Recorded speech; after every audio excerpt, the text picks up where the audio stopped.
order. Do you need to do a, I guess we did need to do a roll call, right? Well, you Pledge of Allegiance is... Okay, I'm not reading it. All right, I'll stand for the Pledge of Allegiance, please. I pledge allegiance to the flag of the United States of America and to the republic for which it stands, one nation, under God, indivisible, with liberty and justice for all. Roll call, please. Member Hurley, present. Member Young, Here. Chair Lowry, Yes. we have a quorum. Okay. We have a workshop meeting today, and Tara, I see, is visiting us via satellite. That's good. And so to start with, I guess we get right into the discussion items. We had been talking about the LDC Division 40 Community Redevelopment District, 8th Avenue. So Tara, I know you weren't here last time when we had some of the conversation. Do you want to go ahead and get us started on where we should be? Yeah, I watched, so good afternoon. Thank you for accommodating my schedule today.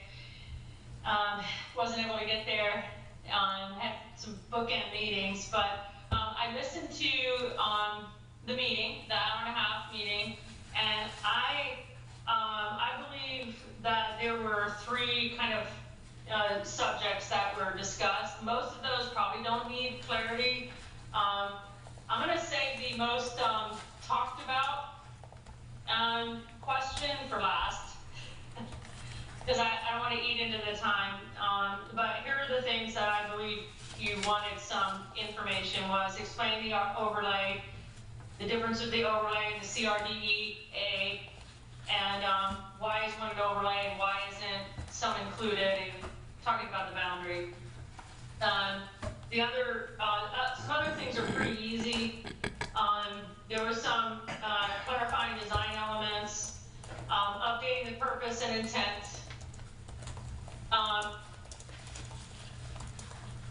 talking about storefront character, and going to the height for 25 feet. Include, that would be without the BFE. And then there was some discussion on the rooftop activity and whether you wanted to prohibit that or not. So I think those are the big items that I heard being discussed that maybe wasn't a resolution. So believe it or not, I even had to remind myself, but we went through the CRDEA a time before, and I already had notes. Comments from you all, and one of the comments was the purpose and intent. So I already have that comment, so I will be addressing that as previously requested. It's just to have a purpose and intent that has a little bit more.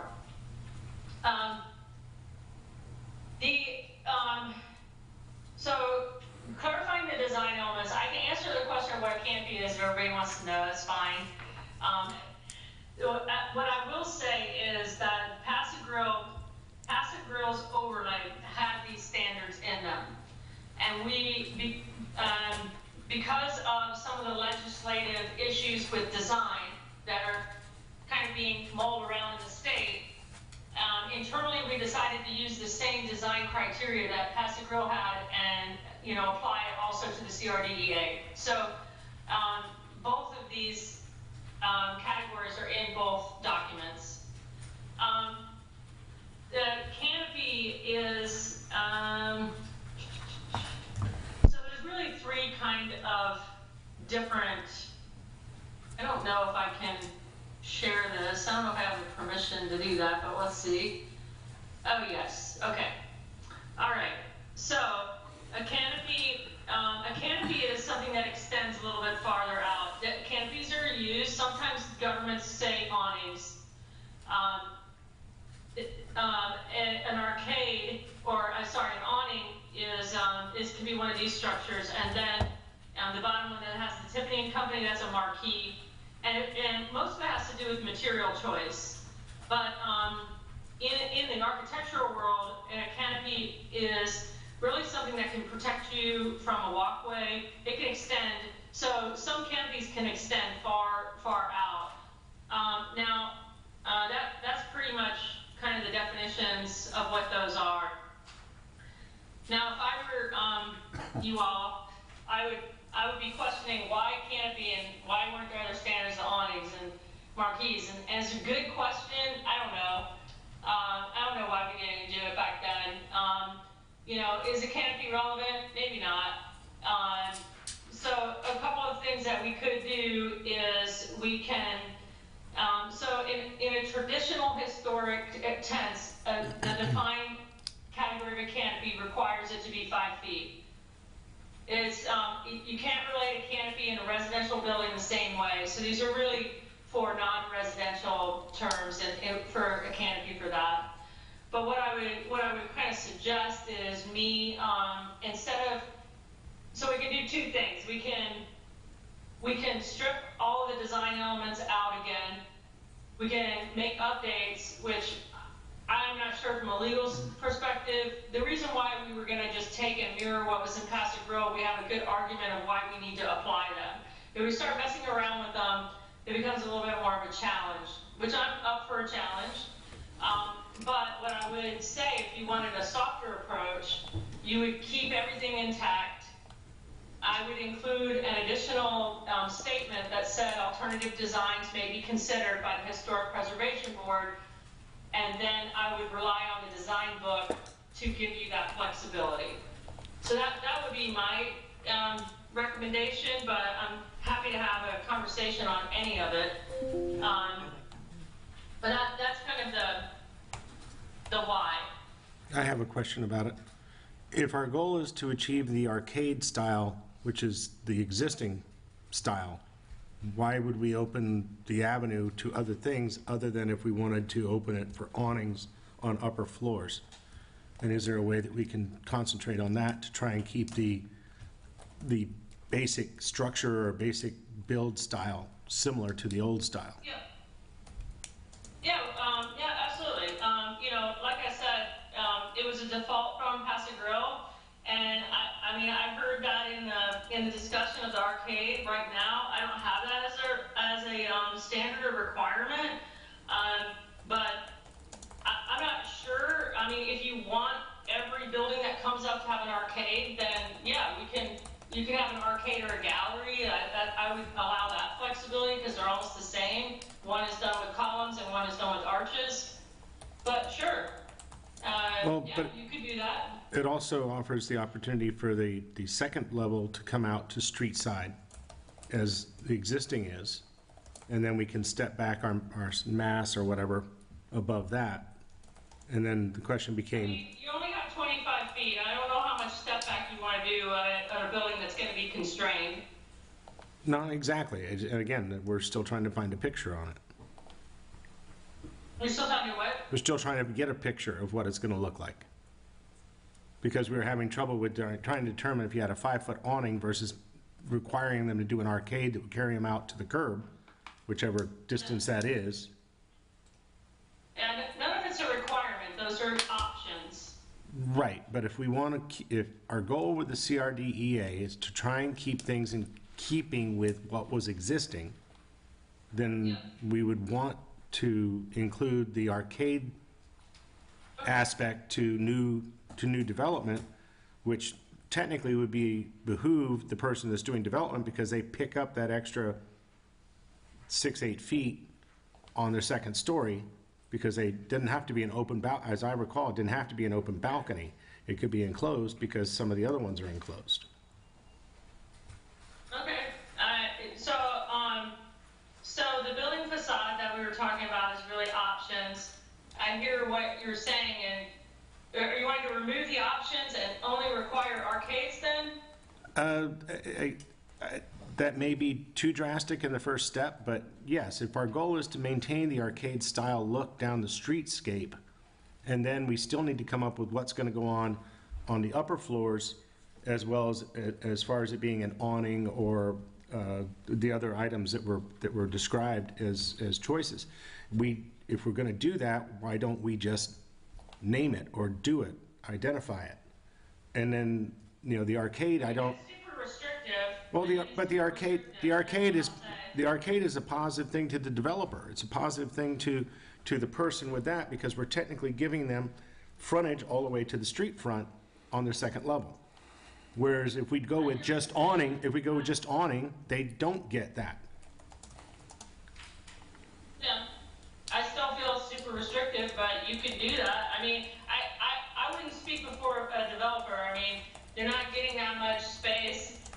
It is very costly. I mean, but if that's what you want to do, yeah, you can do it. And I don't think you need to design the second story. I mean, we're not, I think in the design book, you can get to that. So what I'm hearing at least one member say is that you don't want the overall building facade options, and that you would like all of the buildings in the CRDEA to have an arcade or a gallery. And that's fine. I just want to make sure that's what everybody's wanting. I don't think I really want that, and here's why I say that is right now, there are places on 8th Avenue that don't have an arcade. For example, you know, where the Seahorse is, and across the street from that, and Shadrack's, and a little room for art, and an empty lot, and things of that nature. And so, if they want to rebuild or redo something, I don't know why they'd be limited to have to put an arcade. I mean, the beauty of the arcades is they're basically connected on the right now. I mean, it's a nice shelter, that's for sure. But I mean, awnings and canopies can be part of that. But yeah. I mean, when you've got something like, for example, where Shadrack's, that's between an alley and really, I guess, it's kind of more of a driveway or an alley, however you want to call it. So you're going to have a break in the arcade there anyway. But even more so, the thing I'd be concerned about, first of all, I agree with Sean entirely that that's a preferable look, the arcade, and we'd want that to be, if they were to tear an existing building down that had one, we'd like it to still exist. But since the CRDEA right now also includes the south side of 9th Street, which has no arcade, I'd be reluctant, as it is right now, to suggest that those people would have to build an arcade on 9th. Yeah. Of course, that goes back to my whole kind of belief that I don't even know if that should be part of the CRD, because across the street is a park.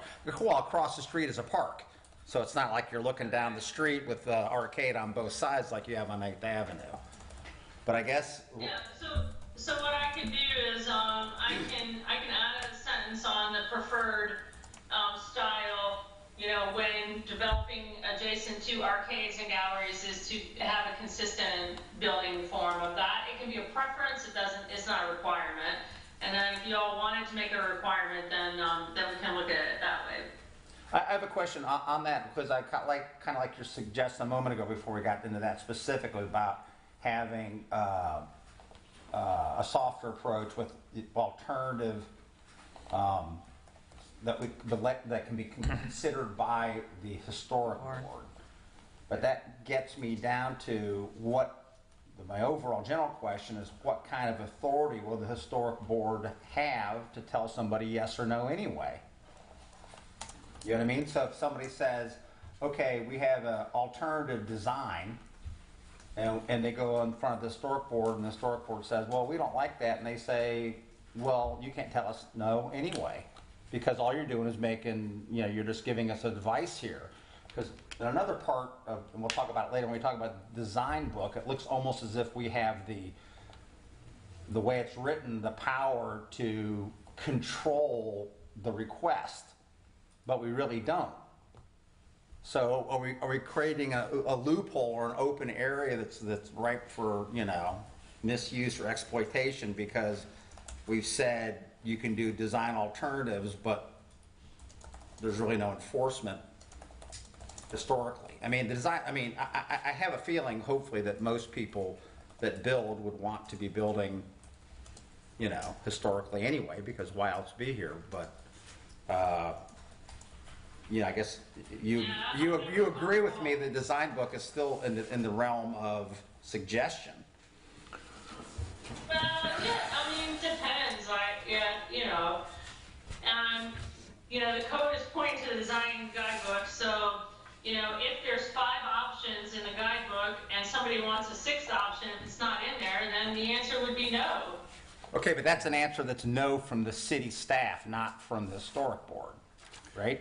I mean, you could also, I mean, the city staff's going to say no, but they can ask to have you hear it, and you're a recommending board, so you can say yes or no too. It's going to be the same power you have in every other item that gets regulated that you review. I understand that, but what I'm saying is the bottom line, and the enforcement of that is the staff that says, we say as an authority, this does not fit within the design book, even though we've made a recommendation.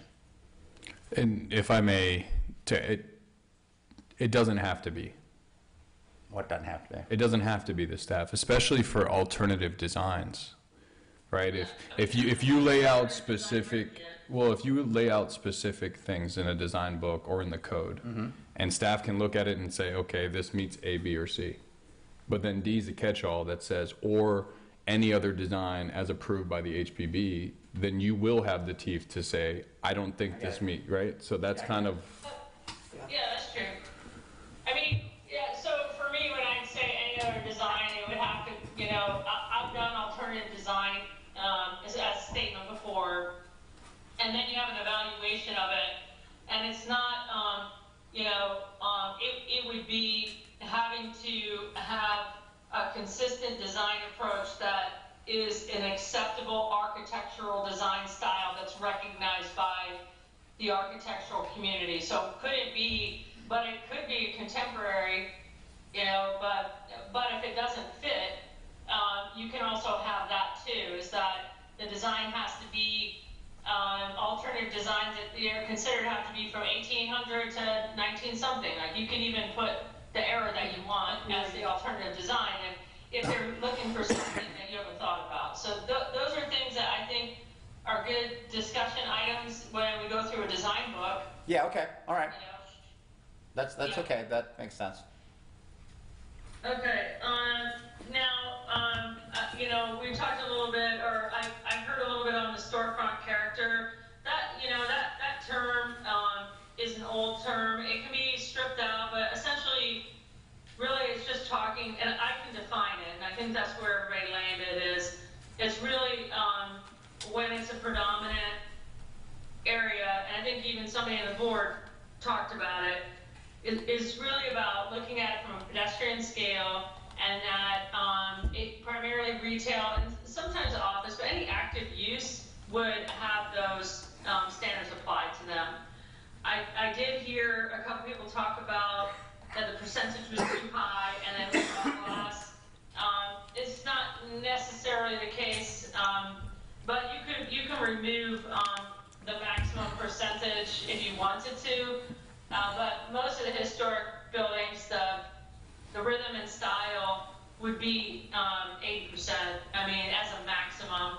But you're probably looking at the average of your buildings are probably anywhere between like the 50 and 65 or 70%. Okay,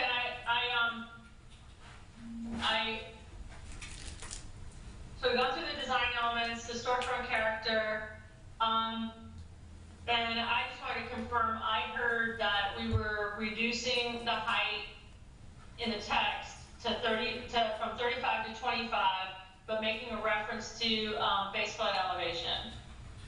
That was our goal. Yeah, I think there might be, I think it's an unwieldy way to do it, but it seems to me that well, let me ask you this. Can we make a requirement of floodproofing? Not a choice, but a requirement of floodproofing for a commercial, the first floor of a commercial, which all the CRD is going to be, first floor has to be commercial. The reason I ask that is, I believe it gives an option on a commercial building whether you can floodproof it, and if you do, then I think that changes what the BFE is, correct? Or eliminates the BFE from being applied. And so, That's a discussion that you all had with the expert that came in, and I've forgotten her name, that she works in the city, and she was not comfortable with that requirement. So if you want to go back and forth with that, I recommend having a meeting again with, he walked us through the floodproofing and the BFE for me personally, that's just not something that I would recommend. It's just Okay. not. All right, that answers my question. Okay, so so then we get back to, you know, if we're, because some definitions of height includes the BFE and some don't, and the city then interprets them to include them, and, you know, and we've gone back and forth about the original CRD, how they said 35 feet, and we all believe that didn't include the BFE, but the city says it does, and so that's why I think we're talking about, well, if we're going to do it that way, then let's lower it to 25 feet with the BFE, which basically keeps it at 35 feet, which is still 5 feet higher than anything that exists there now, anything historic that exists. You know, because I was going from the standpoint as can every single structure on 8th Avenue be rebuilt the way it is? And the answer to that is yes, except for the bottom floor of the hotel on the corner and the bottom floor of I guess it's called the Tortuga Inn or something like that. Because those are the only first floors that have residential aspects to it. Otherwise, you could rebuild all those historic structures exactly as they are, right? Well, and that's kind of a question where if they're non-conforming, then no. Well, okay, that's you know, okay. I'm just saying, like, Yes. to say they can build what they have is not. No, what I'm saying is these are structures that exist that have commercial on the first floor, they have arcades, and they have a second floor. Okay, and so if you wanted to, you could build a single-story building there on 8th Avenue. There's no reason you couldn't. You could build a second two-story building. The only reason we're now talking about building 3 stories there, which there are none of historically, except for the back of the Keystone, and that's at 30 feet above grade, is because I guess we've allowed a 3rd story for some reason, which is not like adding a 3rd story to a residential building where you can't have anybody living on the 1st floor.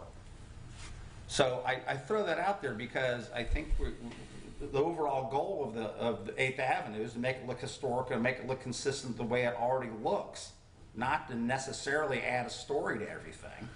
Well, and can I ask a question? Sure. Because, and hypothetically, so let's say we get a great design guidebook. We have great criteria for what these structures should look like and what to maintain historic. Then does height really matter? Well, I mean, because if the facade of the building absolutely looks historic and everything about it looks like it's from the 50s, then does 5 feet really matter in height? Oh, 5 feet wouldn't, but I have a series of evidential photos I'd love to share with you guys at some point during this discussion to show what mass and scale based on what's happened on 8th Avenue already means. And that's why we're trying to prevent it or be aware of it. Because that extra 10 feet does make a big difference. Makes a huge difference. well, it also becomes 15 feet when you add up stuff on the rooftop and elevator shafts and stuff like that. And then we'll get down to, you know, what does redevelopment really mean? Does that mean that somebody's going to come in and rebuild the same thing that's there? Or are they going to rebuild it to the maximum they are going to achieve when they redevelop? So the fact that the Tortuga has residential on the ground floor at this moment in time doesn't mean that somebody would come in and redevelop the Tortuga the same way. If they could do it the same way, because residential on the ground floor wouldn't necessarily be allowed. It would have to have BFE underneath it. So these all become, you know, players in what is the reality of the person that's going to come down here and utilize these new CRDs that we're working on. So if 8th Street were Wiped out by a knocked storm. down and rebuilt, adding an extra 15 feet to both sides are just going to give you a wall of 2 walls, Yeah. giant walls on either side. Well, and the only reason why I'm focused on design is because you could have setback requirements once you hit a certain height. You could have open areas. You could have, you know, I mean, you could really do a lot with a design guidebook to ensure, even if they are 15 feet higher, there's only certain things that they can do it for, right? Like there's certain limitations that you can make there that I think legally are a lot easier to defend. And like I said, But given the size of the parcels of land there, I don't see that happening. I'm gonna go ahead and make my place smaller because I wanna go ahead and take advantage of the design criteria. I don't think I've ever heard that come out of a developer's Well, mouth. you make it a requirement, though. That's what we're talking For about. instance, if we, There's no option to not meet the design criteria. That's what we're talking about now. It's a must. if we allowed a higher height, then we could require that higher height to have, it's called the cake, wedding cake effect. So that things go down on the sides as opposed to having a big square building. Right, but, you know, most of the lots are 50 feet, and so. The restrictions are just gonna overcome it. But here's my point. I didn't mean to like open Pandora's box, but in a way I did, of course, is that if we want the historic 8th Avenue to remain to look the same, we arguably don't even have to say they're allowed a 3rd floor. That's not what I'm saying, okay? But right now, the only 3rd floor is the back of the Keystone, and that is 30 feet above grade, okay? And so you could still build with 3 stories at 30 feet above grade, okay? And so if we're trying to maintain the kind of the skyscape that we have there, that's why I say we shouldn't be getting pushback from saying we want it 25 feet with the BFE. That still makes it 35 feet, which is still 5 feet higher than anything else.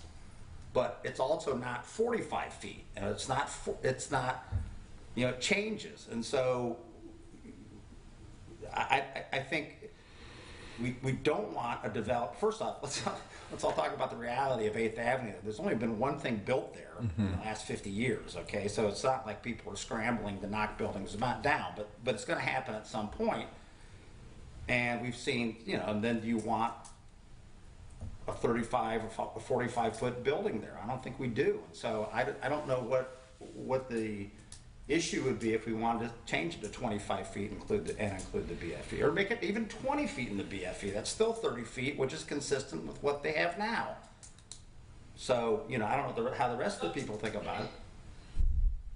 So, maybe I'm the last to join the party here, but I thought you all had decided 25 feet. Well, we did. We did. Yes, 35 feet minus BFE. What conversation are we having that needs to change? Nothing, I suppose. Just be talking. I just want to make sure. Well, no, I think because the conversation is here, Tara, and I think one of your questions, and I'm just going to be forthcoming, but it sounds good. I just think there's going to be a lot of research and stuff that goes into it before we can advise the commission like this is legally sound. Right. Like Yeah, I mean, and that's why that was my initial question is that that's why I want clarity on. The board wants 25 feet, and also just that BFE. So I've heard that pretty loud and clear. Now it's up to legal to decide whether or not they can defend that. And is the 35 feet an argument?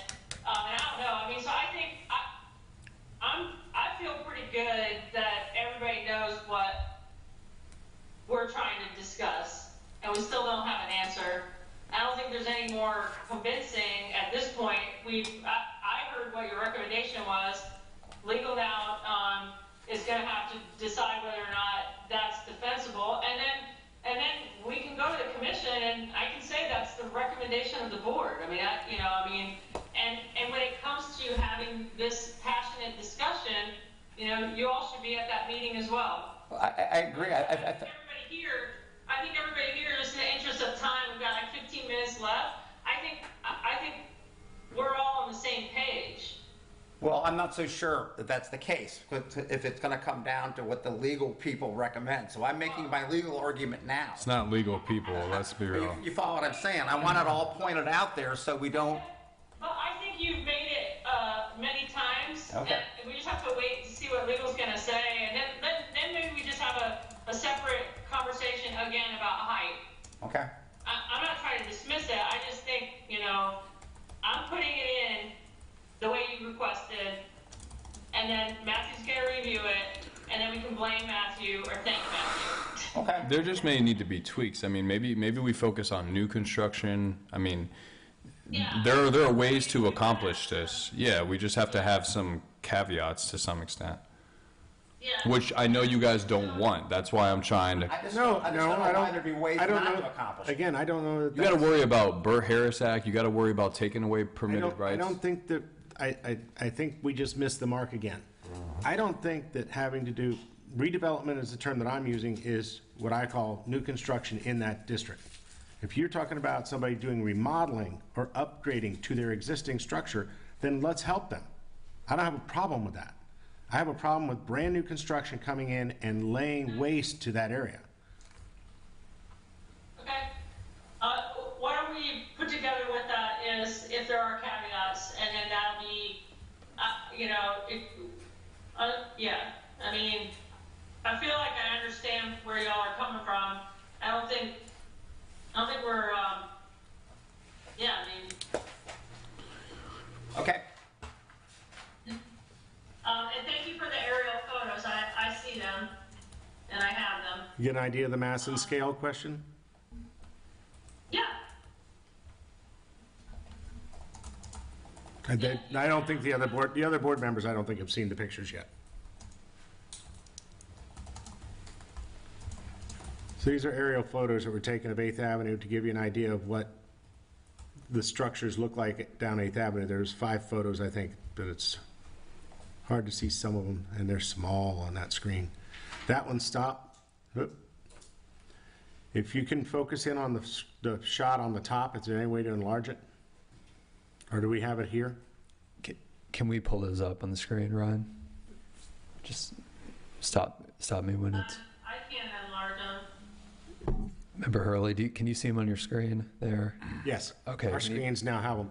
So this is a shot that is coming across from approximately 7th Avenue and Gulf Way, and it's showing the mass of the structure in the middle of 8th Avenue versus the 3-story Keystone on the left and the other buildings that are to the right and in front of it, and how it basically towers above. There's another one that's a little bit further to the west. That's the one where you can get a better idea of the actual height of this structure versus all the surrounding buildings. And this is what we're trying to avoid happening again. And it is a mass and scale issue. And this is what happens when as little as 10 feet is added onto the bottom. Because BFE was handled in a different way than the 35 feet that was originally envisioned for 8th Avenue.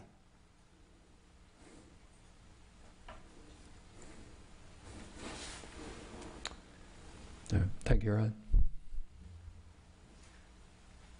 I don't know, there's 3 other photos if the board wants to see the other photos. I do. I'll be able to switch through them for you. There's a one from the north facing it, and Did you take these with a that's from drone? the east. Hang glider. Hang glider. Drones are a wonderful thing. Pogo sticks. Actually, one of the shots you don't have was taken from a boat, a water shot, looking down 8th Avenue. I think this is a good shot right Yeah, here. you really see how big it Yeah. is. Yeah, this is a good And shot. again, that's towering above all the other structures, and that's what we're trying to avoid in the future. Yeah, I like the images are good, and part of the presentation we can use those to talk about what That's the one. the fear of the height. Okay, so I think that was everything except for the very last question that I got. Let me make sure. All right, legal storefront, two. There was a discussion on rooftop activity and whether you wanted to prohibit it or create a conditional use requirement. And the city already has a conditional use requirement for certain aspects in a rooftop activity. So do you want additional items that you want through a conditional use that aren't already in that conditional use requirement for restaurants and bars? Well, is that controlled by some other section of the code?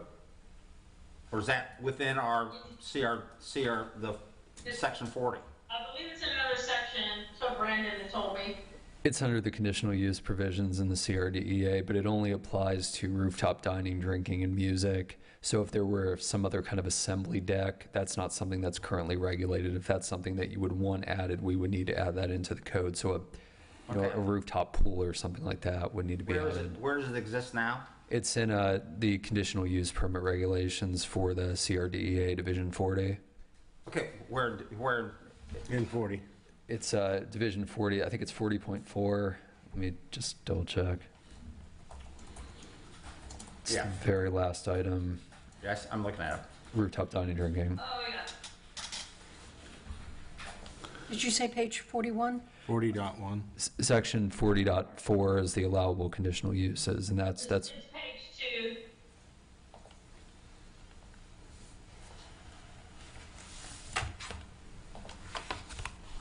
And it points to the conditional use, which is 6.24, so,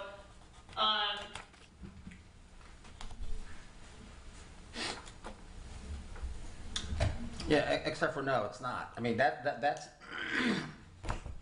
section 04 just is talking about single family. yeah, that's A.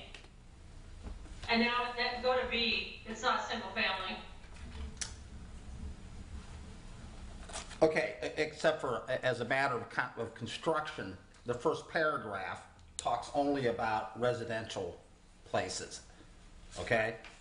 And so, you'll know, Matthew, that's actually not ordered correctly because we talk about that's essentially what we're talking about, and then suddenly we add B and talk about something commercial.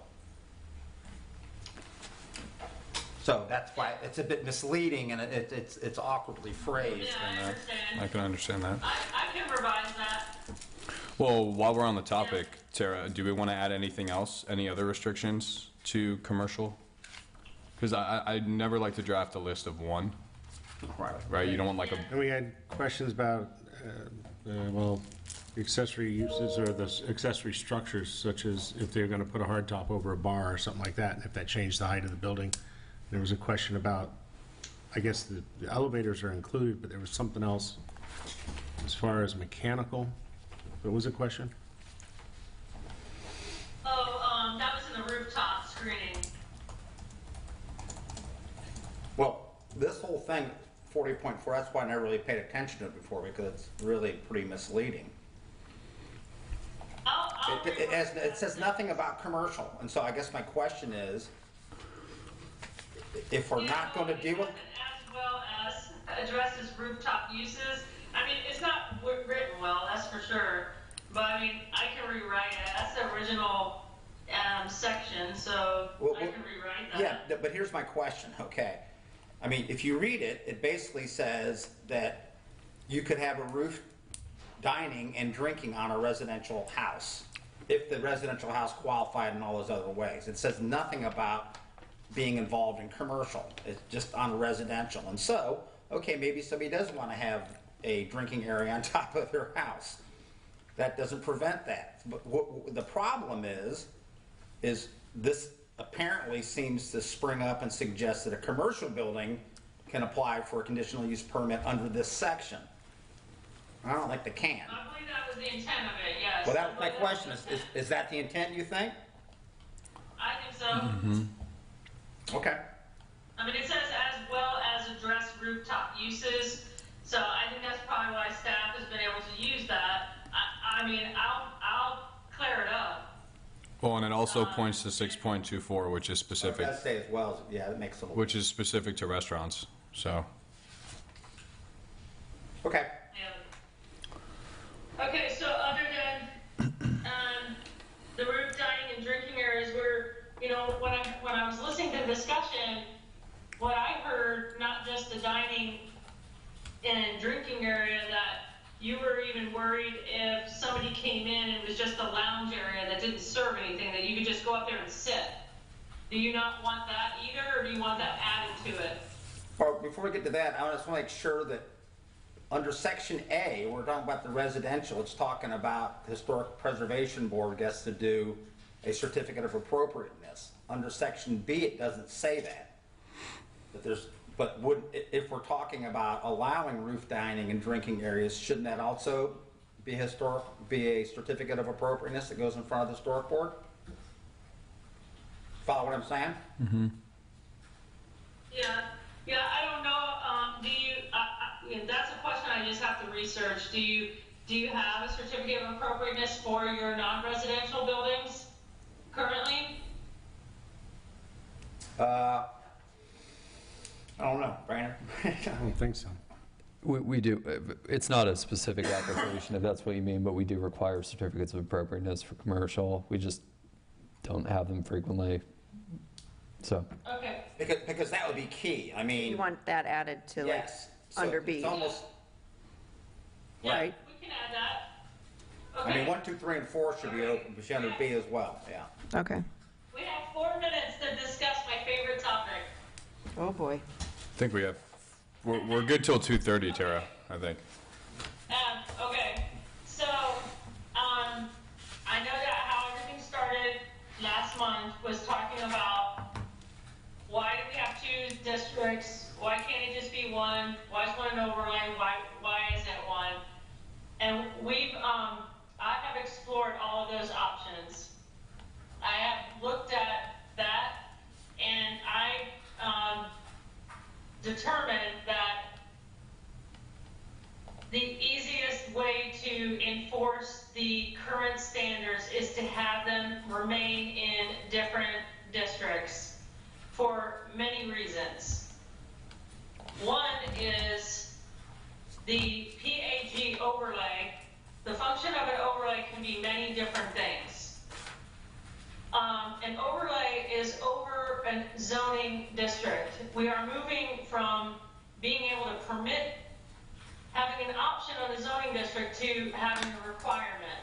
However, we are not changing the underlying uses that are permitted in that area. If we were to merge a zoning district, we will remove every zoning district, and we would have to assign sub-districts within that overlay to preserve the units and rights. So, that was my approach to that. Now, with the CRDEA, especially now, that's always been a zoning district. We've taken all the standards that you really wanted from the overlay into the CRDEA. We're applying those, and we are regulating height different in the CRDEA than we are in the overall Passive Grill overlay. So for me, keeping those separate but as part of the same character and intent and area serves the goals of having those particular districts remain. The boundary, I still need to kind of go through that. I do think that, I think, and Matthew and I all sit too, I think that the original Passive Grill overlay's purpose intent says in the 3rd sentence or the 4th sentence, uses of property within the Passive Grill area situated south of 32nd Avenue. So I believe that there's a sentence in the original overlay that says that. So, it would be my question is, why didn't the map ever match that? Because that's the statement. So those are kind of the, so I just condensed like everything that y'all talked about for a long time. And I just want to know how you feel about, the boundary one is, to me, is, one that, it's got to come from the legal department, because I can just say anything that I want, within reason. But I feel, I even remember when I got hired to do the first swipe at this, was that it was always 32nd Avenue. I asked about the CRDA at that time, and they said, well, no, that's really separate. We want to keep it separate. okay, but everything 32nd Avenue South, so so I understand why that's coming up. And I don't know if it's easy can that be a map amendment to match what the actual intent has been and in place since 2016? I mean, that's a question to ask, I'm happy to answer any or clarify any of the statements I just made on why the overlay is separate, what's the function of it. And honestly, you don't have to call it an overlay. If you want to change the name, you can change the name. You can call it a special area district. It's still going to operate as an overlay. That's just how overlays operate. Yeah, I'm happy to. Okay, well, let me just say this. I know exactly what you're talking about, I think, because I was thinking through the same concept. I used to complain about why the CRD is not part of the overlay, okay? I understand why it wouldn't be because of what you just said, and we have to change the purpose and intent to make it more, to add more verbiage that's consistent with the overlay verbiage, what our purpose intent is. Because now it's very brief, and we've talked about that. That I understand. Yeah. The bigger problem, which I think you're agreeing with, is why, when they did the zoning maps, are there certain areas of Paso Grill that are south of 32nd that aren't /PAG? You know what I'm talking about? Right. And so I don't know if the intent truly was to make everything south of 32nd, then those maps should have said /PAG. Because but the next problem, okay, so maybe that's a simple thing as just changing the maps. You know, who's calling the shots here? You know, the maps or the people, the real intent. But the bigger problem is in a residential build, when a person can decide they want to build it under the underlying zone, just as if it was built off Paso Grill. Yeah. And the person that opts to build it under the overlay. Because we've got a perfect Yeah, but once these new standards remove that option. Okay, so that's the next part. You said what? You're just talking about why the CRD should be separate from the overlay, and not remove. You're fine with removing the choice between overlay or underlying zone. But to make that consistent, we have to have all the underlying zones be part of the Paso Grill overlay. The maps have to change, right? I mean, that would solve the issue. Yeah, I mean, that to me, I'm stepping out on I am walking a tightrope of whether or not I'm qualified to say that. Right. I believe when I read it, it says situated south of 32nd Avenue, so I think it's clear. Well, to me, the purpose and intent, I mean, and I'm fine with not giving the option anymore. That's what started this whole process. We're when I first drafted this, I feel like 100 years ago. It was 100 years ago. That was the recommendation back then.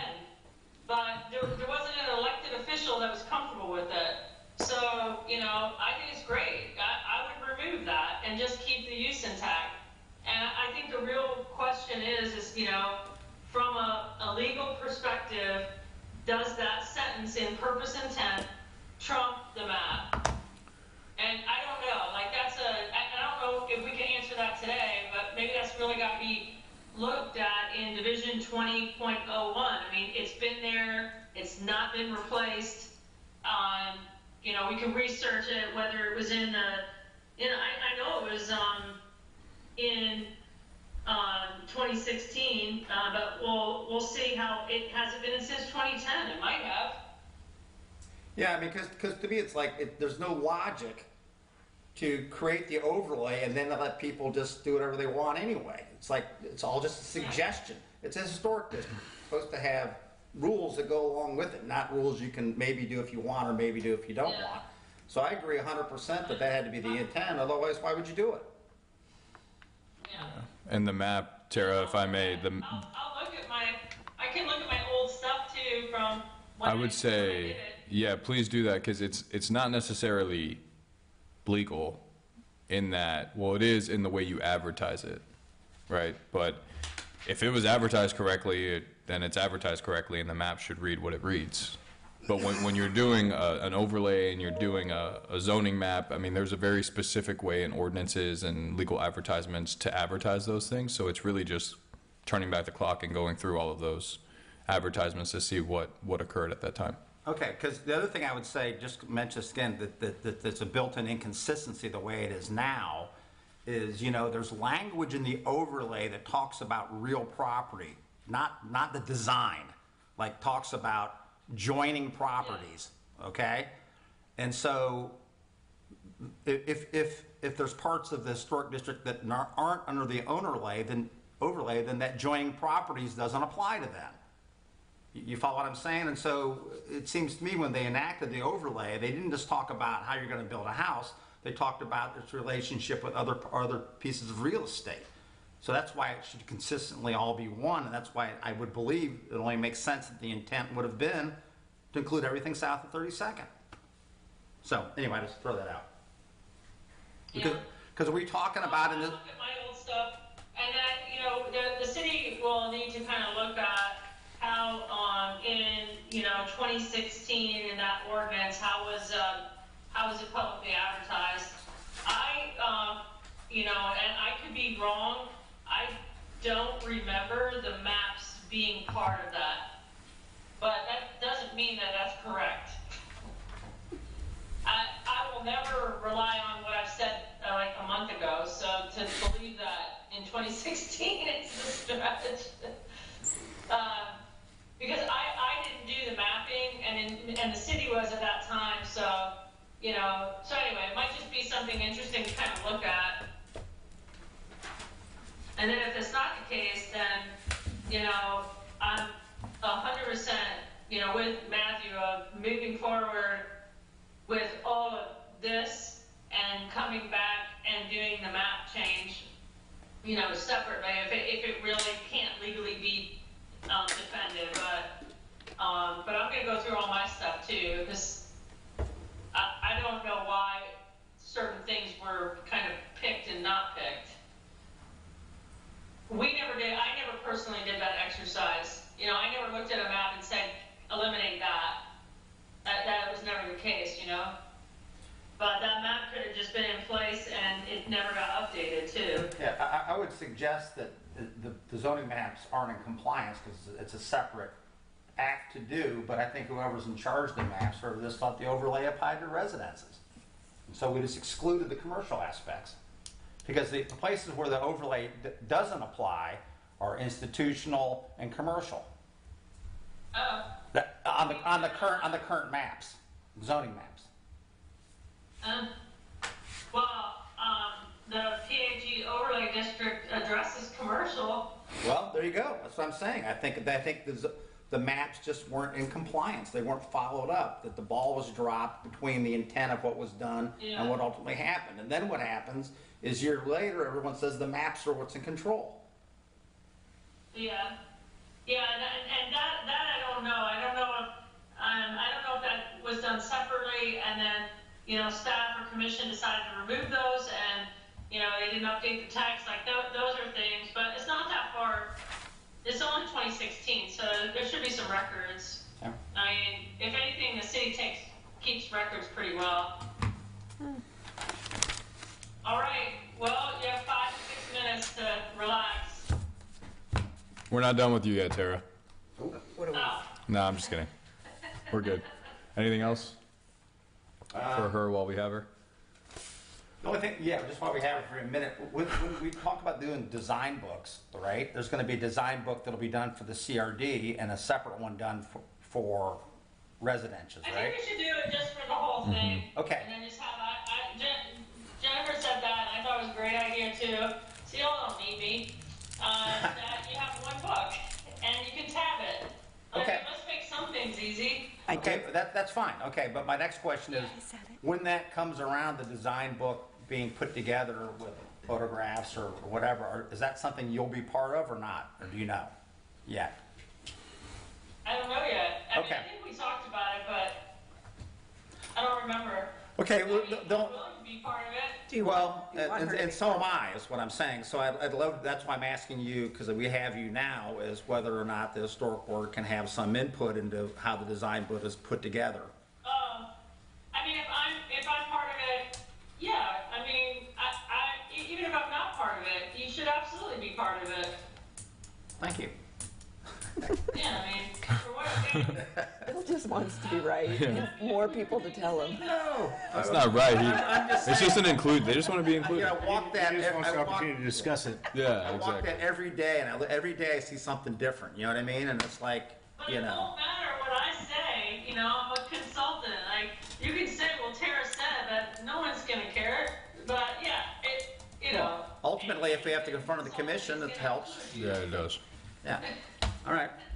Thank you, Tara. Okay, all right, thank y'all, thanks for accommodating me today, I appreciate it. Okay. Thanks. Thank you. I guess the workshop Is is over, which means great timing. we start up in what, 4 minutes?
again, or has that already been taken care of? Nope, I think we gotta do it again. Okay.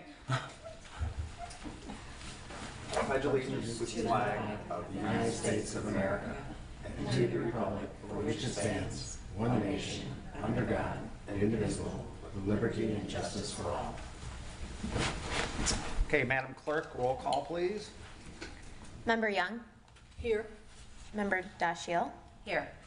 Member Hurley, Here. Chair Lowry. Here. We have a quorum. Okay, can you put up on the computer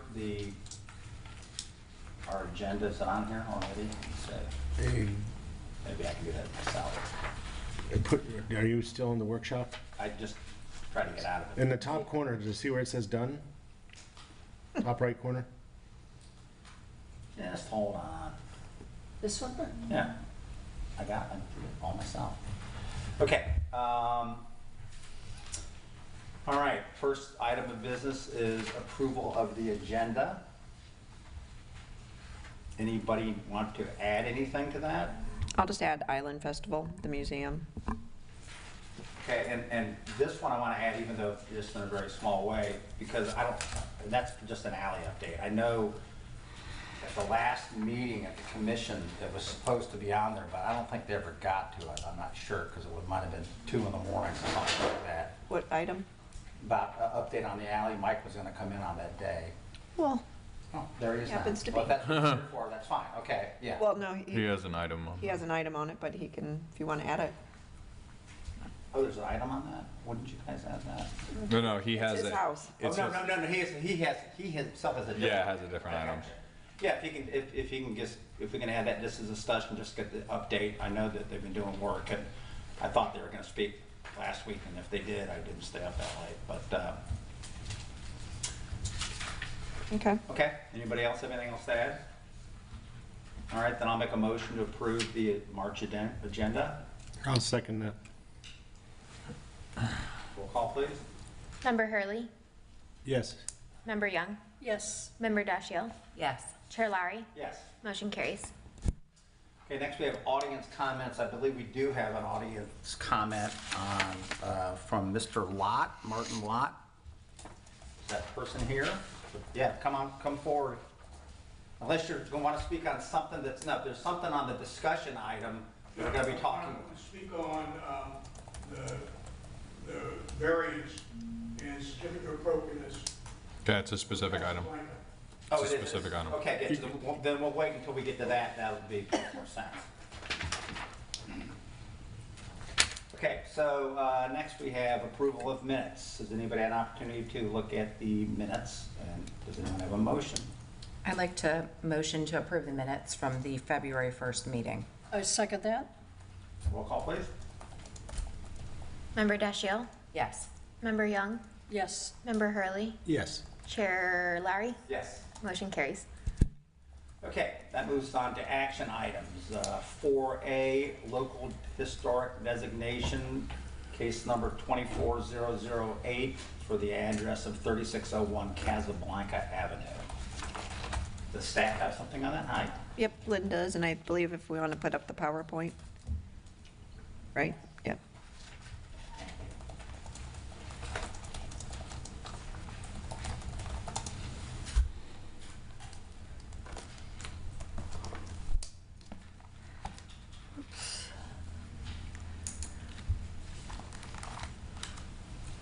Okay.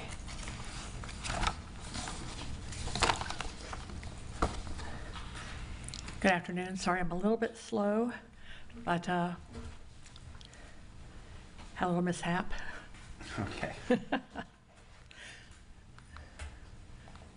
So the first item on the agenda is the local historic designation of 3601 Casablanca Avenue, which is a single-family house located within the Don Cesar neighborhood.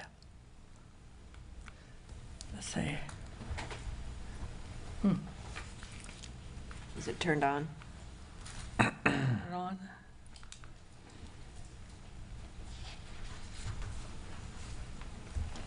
Oh, that. Sorry. Thank you. Okay. This property is located at 3601 Casablanca, case number 24008. The owner applicant is Michael F. Clark and Kimberly T. Clark, who reside at 3601 Casablanca Avenue. And they are requesting a local historic designation as well as a certificate of appropriateness and a FEMA variance request.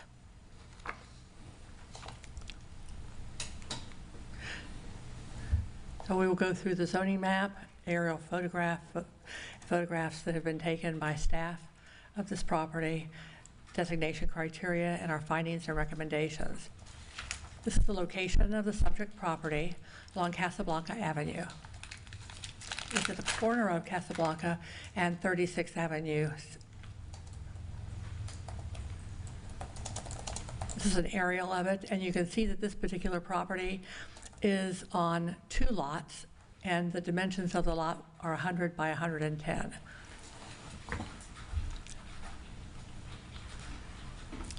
The property was properly posted for all 3 requests.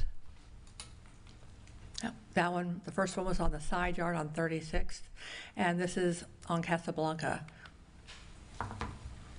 The frontage shows that, well, this is a ranch-style house, and it has distinctive arches that may have been built in a manner to sort of emulate the the Don Cesar, which is in viewing distance of this property. If you'll recall, the Don Cesar neighborhood was subdivided by the developer, Thomas Rowe, of the Don Cesar, and he platted the entire neighborhood. Lynn, just for clarification, the Don Cesar Place, that goes, how far does that go north of the Don? It goes up to the street where the Zamora is north of. All right. I just want to make sure I had that right. And it also goes on the east side and west side of Gulf Boulevard. Right. So this is a pretty typical ranch-style house with some Spanish influence of the neighborhood. Get another photo of it, a close-up of the windows. There's a medallion Lynn, side. never mind. I think your phone was It is going. my phone. All right, sorry. I like it. I apologize. It was very peaceful.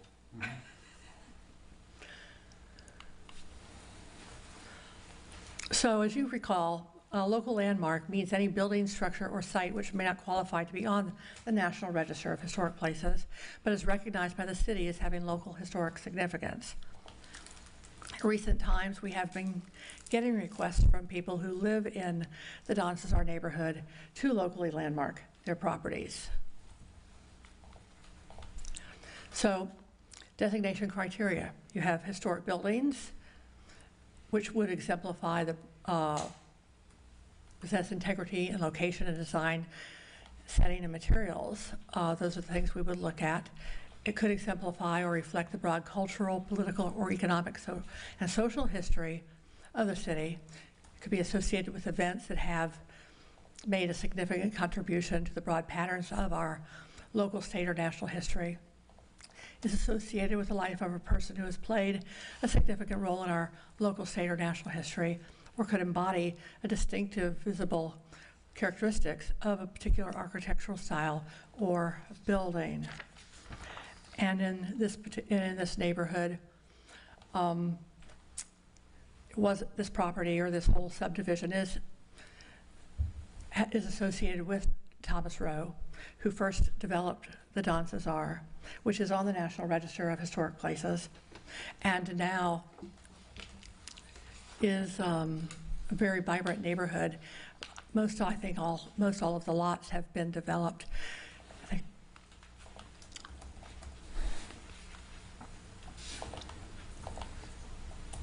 sorry.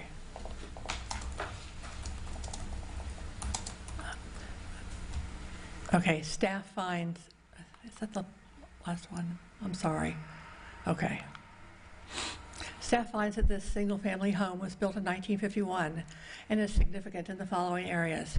It does reflect the broad cultural history of St. Pete Beach, and it embodies the distinctive visible characteristics of an architectural style, period, and method of construction. This particular one is an early mid-century Mediterranean Spanish-influenced ranch house. Bless you. Staff is recommending approval of this local historic designation of 3601 Casablanca Avenue because of this reflection of the broad cultural history of St. Pete Beach, and it does embody distinctive visible characteristics of an architectural style, period, or method of construction.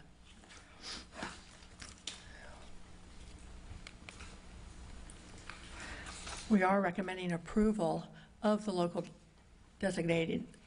landmark designation. And wanted to point out too that I know that many of you, or probably all of you, know that Bella Vista at one time was its own incorporated city or entity, had a township, and in 1957, when the city of St. Pete Beach incorporated, it drew in Paso Grill, Bella Vista, Don Cesar, and St. Petersburg Beach. So this is one of the original communities along Long Key that is now known as St. Pete Beach. So it does have distinct characteristics all of its own, and it has about 11 properties that predate World War II. After World War II, slowly people began building post-World War II, and by the early 1950s, a full boom was in swing. And there was just a lot of construction activity especially after the servicemen came home from the war, got married, started their families, and then were looking for places to build. So this was between the early 1950s and on well through the 60s, most of the rest of the lots got built. And it's pretty much a mid-century modern type of neighborhood. Has a lot of ranch types and others. And this is one of the neighborhoods we will be doing a historic survey of this year. I don't know if you've got any questions about this particular case, or I can try to answer some of the questions that you have.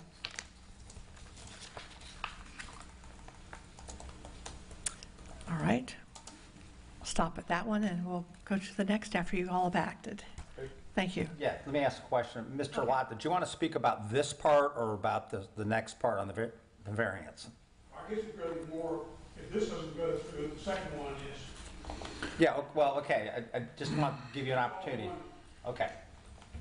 In my humble opinion. Okay, thank you. So they're two separate items, so you can Do you take, want to vote now on the? you could take public comment on both, Okay. Right. right? So I would, if he wants to speak, he should. Yeah, well, then Speak. come up now. That's probably good enough time. Thank you.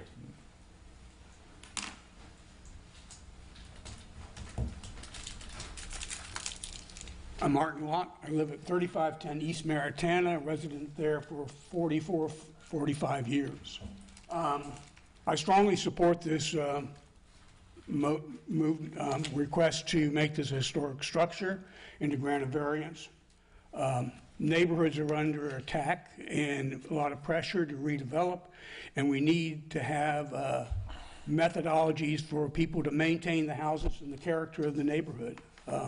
That neighborhood is changing now, and I commend the Clarks for biting the bullet and to try to take this on and maintain the house. Thank you. Thank you, sir. I'd like to make a motion. I move we approve local historic designation for case 24008, the address being 3601 Casablanca Avenue. Second the motion. Roll call, please. Member Dashiell? Yes. Member Young? Yes. Member Hurley? Yes. Chair Lowry? Yes. Motion carries.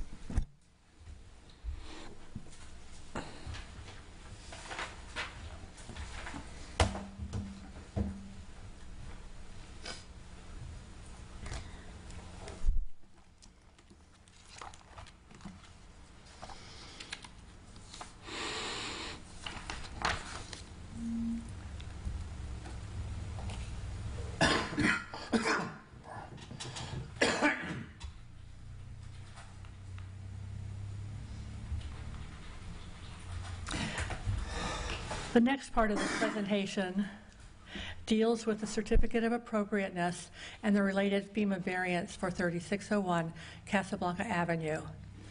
Again, the same owners, Michael and Kimberly Clark, and the applicant is requesting both the COA and the FEMA variance for their property.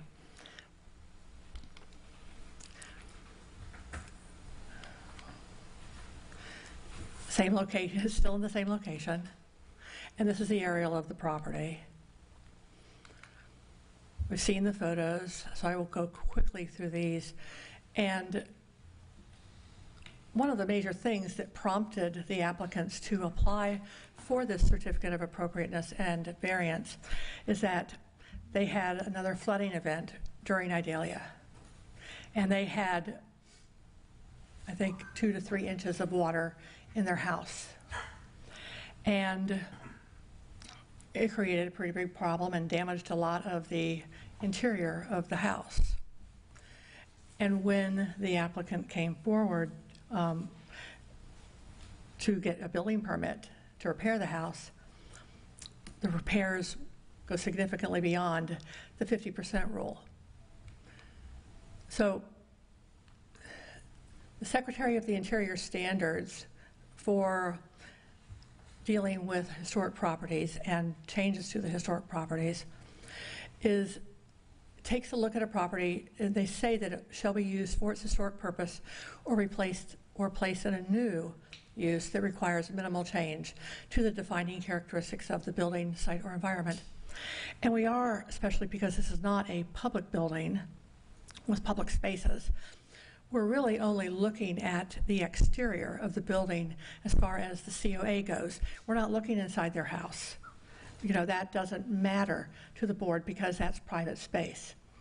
If it were a hotel that had a significant lobby area, that would be a different story. The lobby area would be a public space, but the rest of the hotel would not necessarily be. So that's one of the things we look at. Also, to retain the historic character of the historic building as well. It should be retained and preserved. And then the removal of any historic materials or alterations of the features and spaces are to be avoided. In this case, the work being done is primarily in the interior of the building where it was damaged. They're going to repaint, but again, the same color, pink. Dances are pink, especially.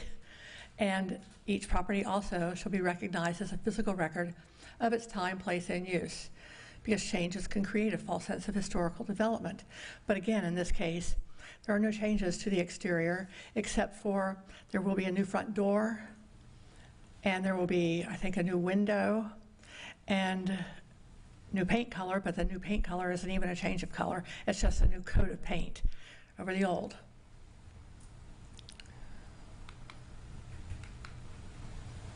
So most properties change over time, and those changes that have required historic significance in their own right shall be retained and preserved. In looking at this building, it appears as though its historic integrity is well intact. Distinctive features, finishes, and construction techniques or examples of craftsmanship that characterize the property shall be preserved. And in this case, I believe that is being done. Also, deteriorated historic features shall be repaired rather than replaced. When the severity of the deterioration requires replacement of a distinctive feature, the new feature shall match the old in design, color, and texture and other visual qualities. For example, on the exterior of the house on the west side, there's a decorative medallion, but there is no request to remove the medallion. The chemical or physical treatments, such as sandblasting, that could cause damage to the material shall not be used. Surface cleaning of structures shall be undertaken with the gentlest means possible. And then also significant archaeological resources affected by the project shall be protected and preserved. There are no known archaeological resources at this time. New additions, exterior alterations, or related new construction shall not destroy the historic materials. And then new additions also, or related new construction, shall be undertaken in such a manner as if removed, in the future, the essential form and integrity of the historic property and its environment would be unimpaired. And I believe that from what I understand from the applicant, that the door that's going to be replaced, the front door, is going to have the same look. It's going to be a new door. I think the door itself had been damaged by water, and a more flood-resistant or water-resistant front door is going to be put into place and made a little more flood-resistant. So a variance from the floodplain management regulations is being sought in order to renovate 3601 Casablanca. The estimated cost of this renovation is $241,111.20, which exceeds the substantial improvement value, which is $83,157 that would be allowed by FEMA via the Pinellas County Property Appraiser Valuation. The property owner also got a valuation for using an appraisal, and he still comes out where he would still have to seek a 50% FEMA variance.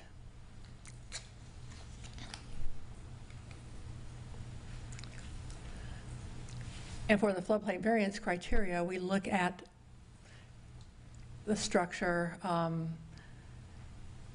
whether or not it's designated by the city. At the time, the city was a certified local government.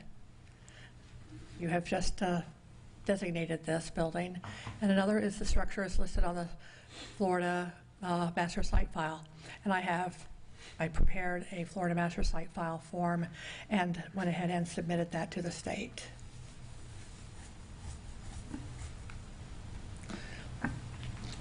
For floodplain variance criteria, the variance will not preclude the structure's continued designation as a historic structure, and the variance is the minimum necessary to preserve the historic character and design of the original structure.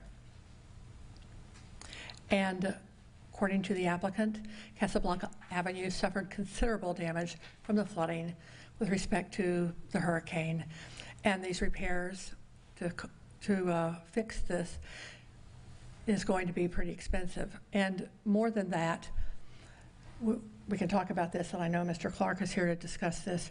He is planning on going a little bit beyond just replacing like the drywall. The walls, for example, on the interior, he plans to make those concrete. The flooring, he's not going to have wood flooring. He's going to put in tile flooring. He's going to put in materials that would be flood resistant.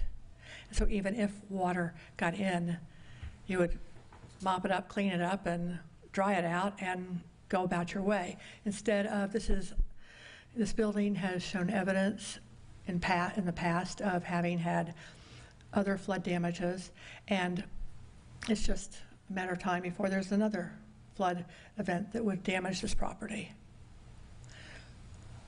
I think the new seawalls are going to cure that problem, but go ahead. So staff finds that the proposed certificate of appropriateness and FEMA variance is consistent with the City of St. Pete Beach Land Development Code. Staff recommends approval of the proposed COA.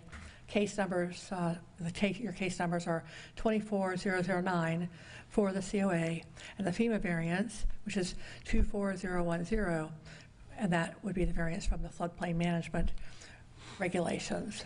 So staff is recommending the following actions: that the board approve the COA, and the board also approve the FEMA variance. Thank you. I'll be glad to try and answer any questions you have. I know the applicant would like to make a presentation. In his application packet itself that you got, he extensively went through details of what he planned to do to both the exterior and the interior of the house. And if you've got any questions of him on that, I'm sure he'd be glad to answer those questions, talking about the baseboard and the storm surge that happened, and the walls and the flooring and everything else, and kitchen cabinets. Everything that could be touched by water, a lot of it got damaged. So he's trying to make it more resilient, and we applaud that. And it could be that some of these particular types of treatments that he's proposing might be something to look at in the future. for floodproofing issues. Thank you very much. Thank you. Lynn? Mr. Clark, do you want to speak?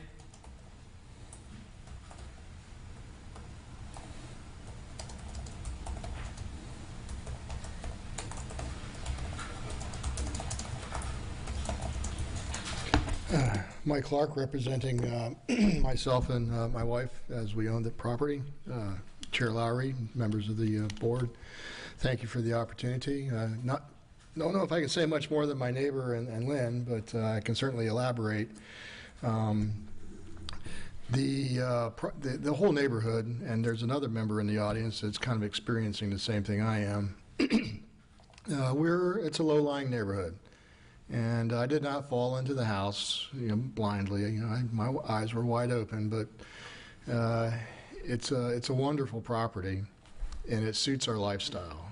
Our friends and family can come visit, and that's always a delightful thing on the beach. And it's just got this personality and character, and with a good 5-iron shot, I can hit the Don Cesar, and so it just has this character about it. But Mother Nature decided to bring on a fight, and because I happen to be a retired combat engineer, I'm going to fight back.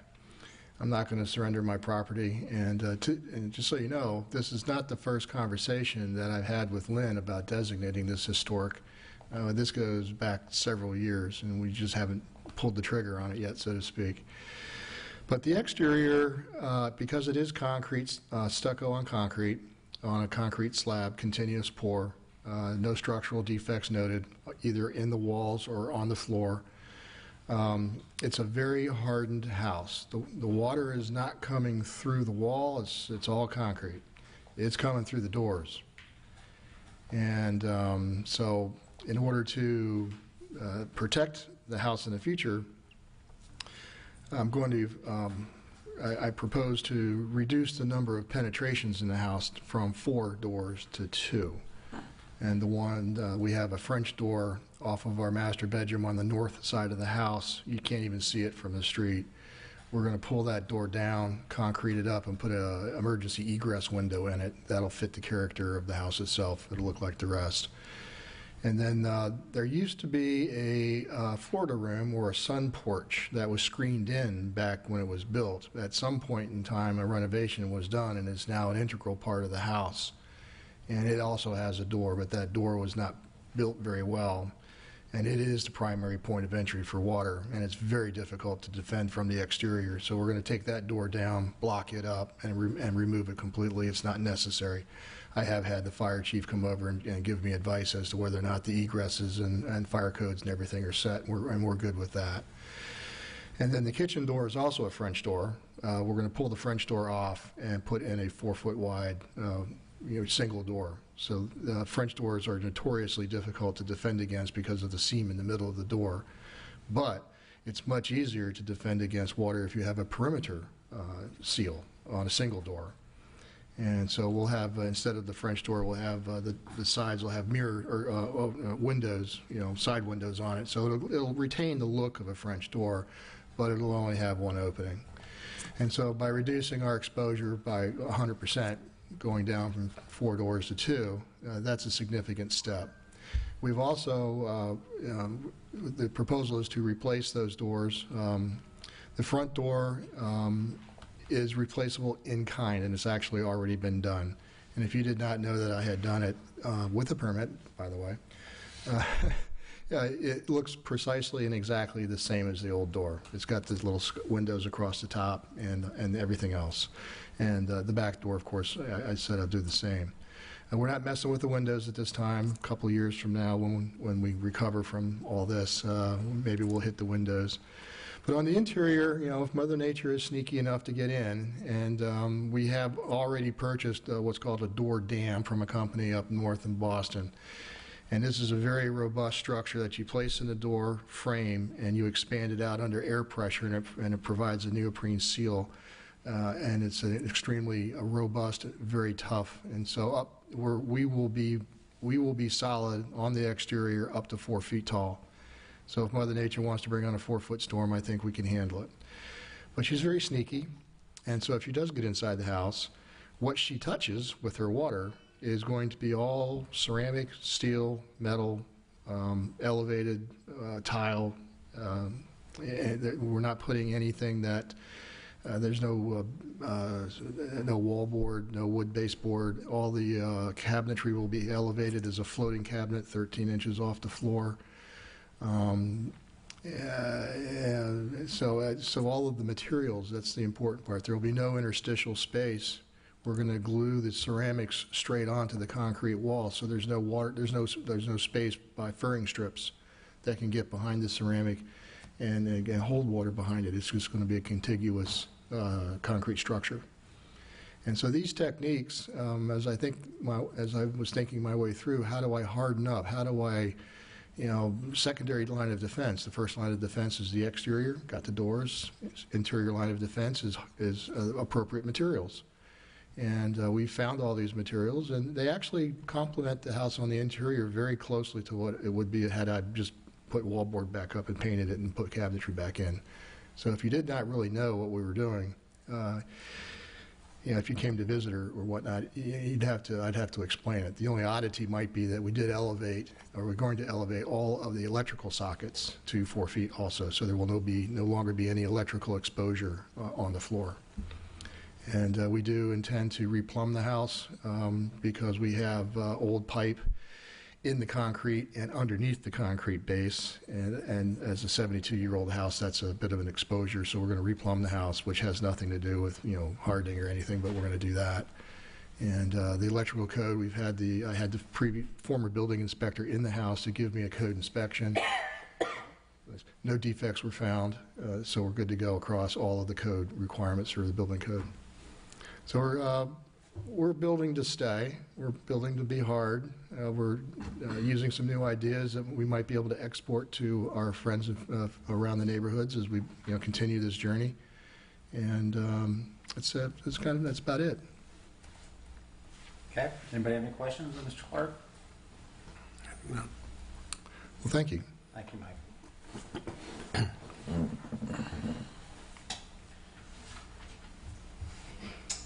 I'd like to make a motion. Any other audience comments? I don't think so. I think that was. Anybody else in the audience want to comment? Yeah, I think yeah. Go ahead. Okay. I would like to move that we approve the Certificate of Appropriateness, Case 24009, and the FEMA variance, Case 24010, for the address of 3601 Casablanca Avenue. Second that motion. Roll call, please. Member Young, Yes. Member Hurley, Yes. Member Dashiell, Yes. Chair Lowry, Yes. motion carries. All right. Okay, so now we're on to discussion items. 5A, historic survey grant update. I'll start it if you want to jump in. So as you know, we got the $50,000 grant from the city to start work. The state approved our survey vendor, Cardno, who will be doing the work. So it is going on the March 26th commission agenda just to approve that expenditure of $50,000, even though it comes back to us, and to enter an agreement with Cardno to start that work. So we can potentially start that work right after the 26th, and it will be surveying in the Don Cesar neighborhood and also in Bella Vista. So, and I think Lynn's given an update on the other, we've applied for another survey for the following year for the Corey Avenue area district. So, do you have anything to add? I knew you would. Just a little bit. As you know, we've been trying to get this grant going for a little while. Even this is the second time around with that. But anyway, I'm in the process of helping Cardno get ready, in that I have gone ahead and worked with our GIS people to have maps available of all of the properties that are at least 50 years old or more. in both Bella Vista and Don Cesar. And we also have an address list map with all the addresses, and then the list of all of the properties that meet the criteria as well for both Bella Vista and Don Cesar. In the Don Cesar area, there are approximately 190 buildings to be surveyed. And then we have to do a minimum of 333 buildings in this grant cycle. So the rest of the buildings will be taken up with Don Cesar. I think you all know. Bella Vista. Yeah, Bella Vista. I think you all know that Pinellas County and the state of Florida have been working on a grant. They're in phase 3 now of flood-prone areas in Pinellas County, and they chose St. Pete Beach. And I've been working with them now throughout this grant process. And through that process, they have surveyed about 155 properties in Bella Vista. And that's already done with Florida Master Site Files already sent. In fact, we had a volunteer day back December 2nd, and a few people showed up to help out. And on that day, I think we got 92 buildings surveyed. So there may be some room for some volunteers as we get going with this survey. That will be at Cardno's discretion, if they want to use volunteers or if they want to try and just plow through this, you know, without the use of volunteers. But I don't know if you've got any questions about the survey. I'd try to answer them. Okay, thank you very much. Thank you. Excellent. I guess the only question I would have, any ballpark idea how long it takes them to do this? Good. We're going to have to finish it up by midsummer. Okay. I think we can get a little bit of extension of time from the state, but we shouldn't be counting on it. And then after they survey, they'll put together a report that's going to discuss what they found, just like the first Paso Grill survey did, say what they feel is contributing and non-contributing, and, you know, provide those two lists, and, you know, we go from there. Okay. So thank you. Thank you. Okay, next discussion item, did you add something? The Island Festival. So the Gulf Beaches Museum is doing their annual event, the Island Festival. It's going to be March 23rd, 11 to 4. Cabana Dogs is the main band, but Rob Pardo, our resident guitar player that lives in Bella Vista, will also be starting them off and going into when they're taking breaks. There's a 50-50 raffle and basket raffles that are happening. All of the proceeds goes to help support the museum, so I encourage everybody to come out there.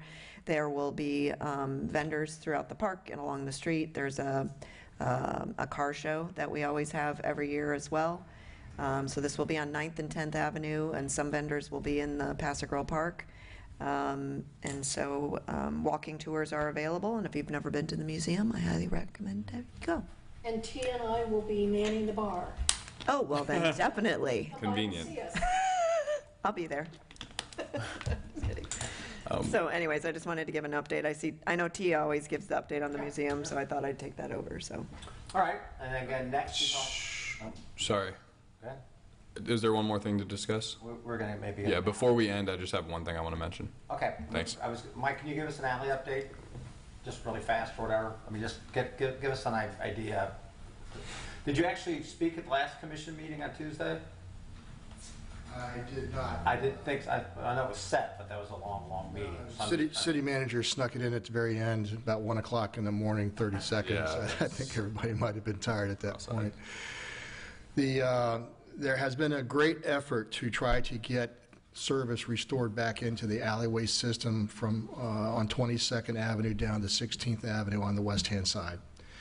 And in conjunction with a lot of assistance from our Parks and Recreation Department to trim back the vegetation that was identified as encroaching into the alleyway system, which will be complete tomorrow.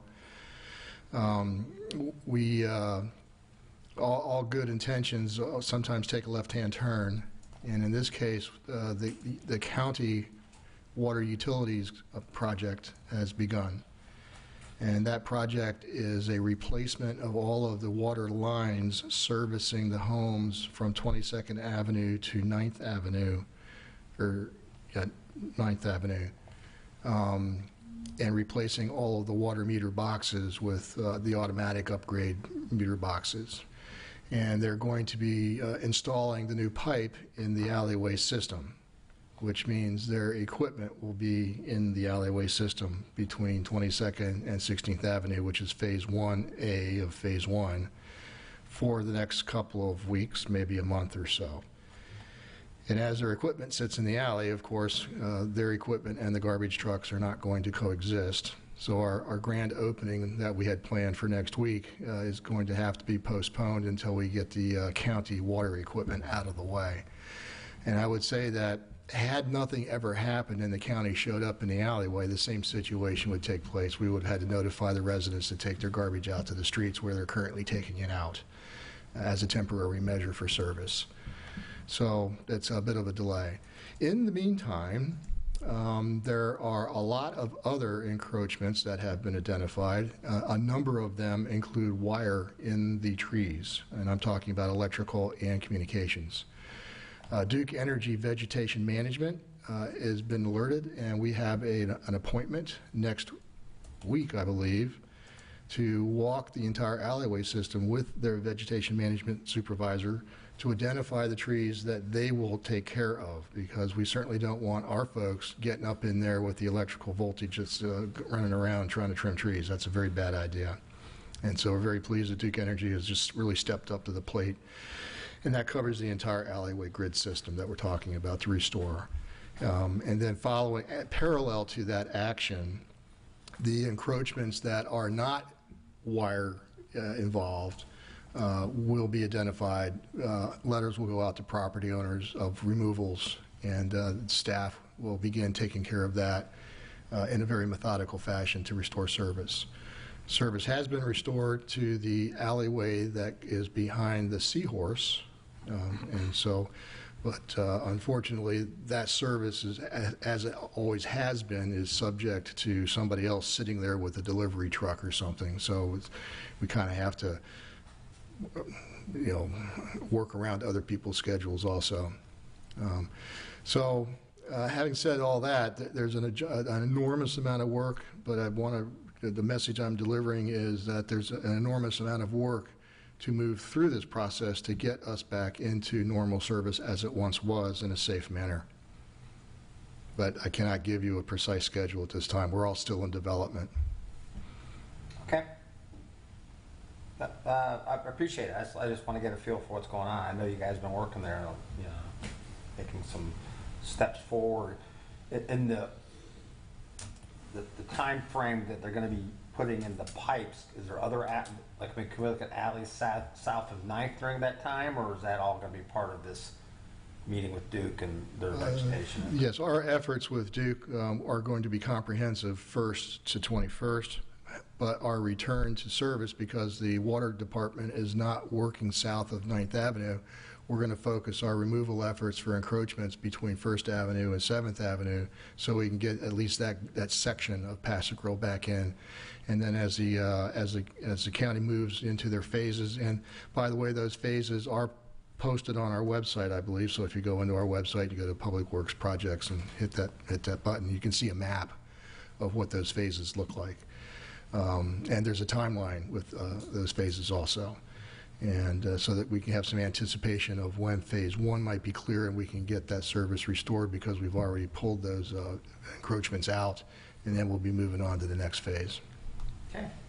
Very nice. Thank you so much. Appreciate it. We're leaning forward on this one, so I just want to send that message out to everybody down there in Passage. Hang tough, but we're going to get you back to where you used to be. All right. Thank you. You bet. Okay. Anything else? Mike, Matthew, you wanted to? Oh yeah, I just wanted to mention one thing I forgot last meeting. So remember Senate Bill 250 where I was like, oh, we can't pass anything due to the hurricanes, 100 miles. I don't know if I ever mentioned it to you, but there was a House bill that amended it to take away the designation in miles and actually list specific counties, Pinellas County not being one of them. So we have no restrictions. Yay. Yeah, I mean, we have restrictions, but specific to this, where we're allowed to adopt and do what we need to. So Very good. yeah, All right. nothing further. Else? I'm good. All right. quick. Guys, That was a good end. Yeah. Exclamation. Matthew, thank Nice. God for you. Yes. I don't know. I'm holding up